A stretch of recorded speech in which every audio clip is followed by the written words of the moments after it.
بسم اللہ الرحمن الرحیم۔ السلام علیکم ورحمۃ اللہ وبرکاتہ۔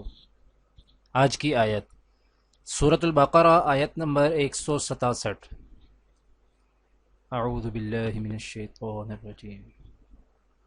وقال الذين اتبعوا لو أن لنا كرة فنتبرأ منهم كما تبرؤوا منا كذلك يريهم الله أعمالهم حسرات عليهم وما هم بخارجين من النار۔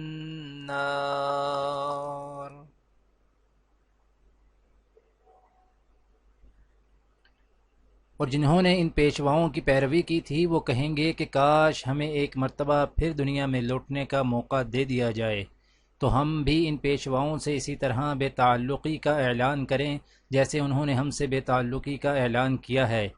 اس طرح اللہ انہیں دکھا دے گا کہ ان کے اعمال آج ان کے لیے حسرت ہی حسرت بن چکے ہیں اور اب وہ کسی صورت دوزخ سے نکلنے والے نہیں ہیں۔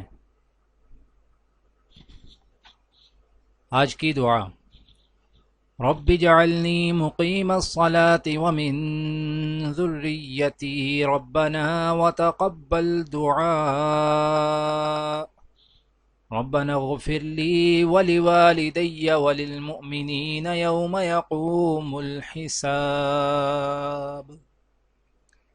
اے میرے پروردگار، مجھے نماز قائم کرنے والا بنا اور میری اولاد سے بھی ایسے لوگ اٹھا جو یہ کام کریں۔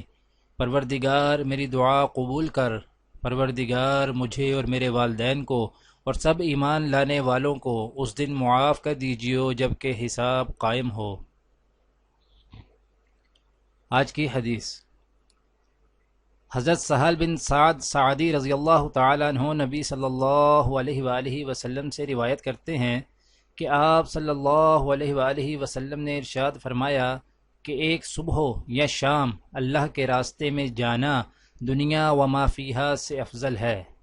دعا ہے کہ اللہ تعالی دنیا اور آخرت کی تمام بھلائیاں عطا کرے، عمل کی توفیق دے۔ سبحان ربک رب العزت عما یصفون وسلام علی المرسلین والحمد للہ رب العالمین، آمین۔